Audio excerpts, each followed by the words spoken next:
Shama harka fuunee jirra jirtu anillee nagaa fuudha galata waaqayyo isinis akkuma jirtanitti kan biyya keessa kan alaa hundi keessanuu akkuma jirtanitti nagaan haftaan isiniin jedha. Egaa wanti dubbachuu dhufe tokkotu jira.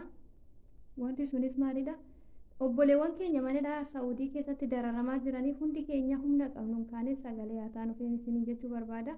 Warroonni dubbachuu hin dandeenye kan nuti dubbanne sheer nuu godhaati. Warroota afaan keenya hin beekne fi siika isaatti maatii biraan nuu ga'a. Warroonni mootuu dubbachuu dandeechan sooshaal miidiyaa qabdaniin ba'aatii dubbadha. Tiktookiidhaanis warroonni yuutuubii qabdanis feesbuukiidhaanis liivii seenatii dubbadha. Iyya hamma yoomitti teenya? Aduudhaan xaragamaa turanii aduudhaan affeellamaa turanii ho'aan gubachaa turanii amma immoo qorra kana yoo gubatan baay'ee tokko namatti dhaga'ama. Maaliif hin dubbanne nuti? Maaliif jallisna guyyaa lama sadii wan'ee maaliif dhiisa? Nuti akkoo odoo uffannee jirru odoo nyaachaa jirru kanarratti of dadhabnee jirra. Isaanoo kan nyaata waan nyaatan hin qabne wanta irra rafan kan hin qabne wanta uffatan kan hin qabne. Kanaaf humna qabdaniin hundi keessanuu sagalee ta'aa fi u'u jedhaate iyyaa yoo du'an biyya irraan harru. Hanga lubbuudhaan jiranitti iyyaa fi dhumanis yaadamaa turaa miti. Warrootuma hafaniif sagalee haa taanu hundi keenyayyuu humna qabnuun. Dirqama Ingiliffa beekuus hin barbaachisu. Dirqama afaan Amaaraa beekuus hin barbaachisu. Dirqama Arabiffa beekuus hin barbaachisu. Saba keetiif sagalee ta'uudhaaf. Kanaaf lammii keenyaaf hundi keessanuu afaan beektanii sagalee ta'aa fi ba'aatii iyyaa. Warroonni feesbuukii fayyadamtanis hundi keessanuu ba'aatii iyyaa hanga humna qabdanii. Maallaqa walitti qabaantii nuu galchaa miti bar sagalee ta'aa fi lammii keenya. Hundi keenya dirqama keenya yaa baanu. Har'a borodoon jedhin hundi keenya waliigallee sagalee haa taanu. Nuti odoo nyaannu odoo uffannuuf dadhabaa jirra. Isaanoo aduu san affeellamaa ba'anii ho'aan gubachaa ba'anii amma immoo qorra kana akkam ta'an. Qorra biyya kana warra keessa jiru hin beekna waan ta'eef. Daa'imman mee ilaala daa'imman xixinnoo san. Miti waan uffattu waan irra ciistu dhabdee miti daa'imni daqiiqaa takkaaf nyaata dhabde akkam nama gooti. Ba'aatii iyyaa lammii keenya ba'aatii dubbadha. Eessa dhaqan artistoonni Oromoo hin jiranii? Maaf hin dubbanne ba'anii? Moo dirqama mana dubbachuudhaaf manadhaa san keessa obboleewwan isaanii haati isaanii niitiin isaa achi keessa jiraachuu qabdi. Yookaan abbaan manaa ishee achi keessa jiraachuu qaba. Maa ba'anii hin dubbanne artistoonni Oromoo eessa dhaqan? Sooshaal miidiyaa ni fayyadamu, yuutuubii ni qabu. Maaf irratti hin dubbanne ba'anii? Moo yeroo sirba baasan qofa yuutuubii ofirratti ba'anii har'a galgala sirban qabadhee dhufaa sheer laayik naa godhaa sirba kiyya daawwadhaa.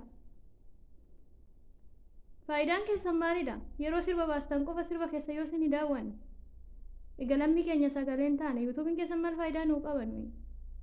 Irratti ba'aatii dubbadhaa. Harki caalu warroonni sirba keessa san isin ilaalan akka isin miliyeena biliyeena ilaalamtan kan isin taasisan harki caalu baqataa biyya alagaa keessa jiru kan hin dagatina.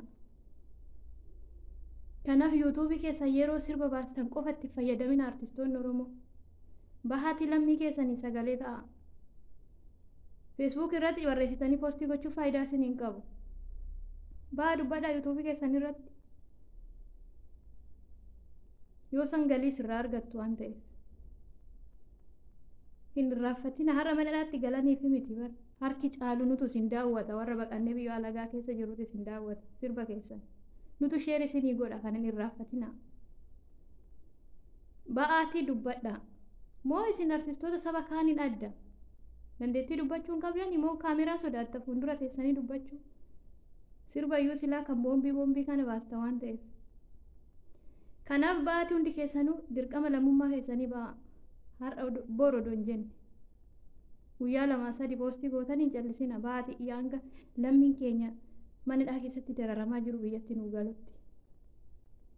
Faayidaan nuun qabdan maalni faayidaan keessan? Yuutuubiitti fayyadamtan eega sagalee saba keenya lammii keenya rakkataa jiru hin taane faayidaan maalidha? Maaf sabiskiraayib isinii goone maaliif isin daawwanna nuti? Yeroo rakkanne isintu nu dhaqqaba. Nu caalaa isintu beekamtii qaba waan ta'eef isintu dafee nu dhaqqabaa dhabe.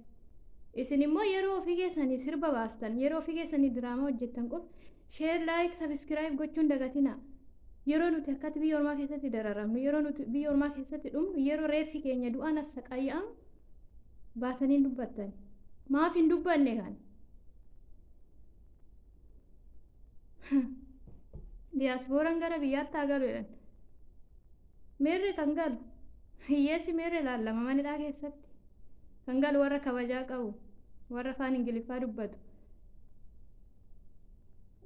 ingiliffaa dubbatu warra biyya gaariidhaa dhufe warra kabajaa qabu itillee diimaa afanii simatan nuti koo itillee diimaa afaatii nu simadhaa sin hin jenne lammii keenya yakka tokko malee manadhaa keessatti dararamaa jiru baasatii gara biyyaa nu galchaadha kan jenne malee qullaa isaa galani wayaa yoo ofirra qabaachuu isaa baatanii nagaan maatii ofiititti nuuf haa galan lubbuudhaan gogaa horiitii safatanii irraa rafifatan maatiin ofii nuti dirqama itillee diimaa afaatii nu simadhaa sin hin jenne diyaaspooraan haa galu jettan dursa maaf hin galchine warra manidhaa keessa jiru san moo rakkataa firan qabu hiyyeessi firan qabu kaan itillee diimaa aftanii galchita warra kabaja qabu warra seeraan hojjetatee tooniin gara biyyaa galu diyaaspoora dhattanii simattan ababaatti kennitan nuti abaaboo keessanis hin barbaannu itillee diimas nu afaatii hin jenne dirqama lammiin keenya manadhaa keessatti yakka tokko malee dararamaa jiru nu ba'ee nu galuu qaba gara biyyaa kanaaf hundi keessanuu afaan beektaniin ba'aatii dubbadhaa hin callisinaa amma yoomitti callistan moo dubbachuudhaaf dirqama obboleettiin kee obboleessi kee achi keessa manadhaa san keessa jiraachuu qaba kana viidiyoo kana sheer godhaatii warroota afaan hin beekneef afaan maal jechuu akka ta'e itti naaf himaa afaan hiikafi warroota afaan beektan immoo ni dhageessu bahaatii dubbadhaa warri beekamtii qabdan warri miliyoona biliyeenan daawwatamtan kan isin daawwatu harki caale baqattoota biyya alagaa keessa jiru ta'uu hin dagatina kana bahaatii feesbuuk irratti poostii gochuuf faayidaa isin hin qabu yuutuubii keessan irratti tokkoon keessan bahaatii dubbadhaa moo yeroo maallaqa galii qofa kan isin irratti baasanii dubbattan yuutuubii keessan baa sagalee ta'aa filammii keessan kanaa baay'isuun hedduu oduu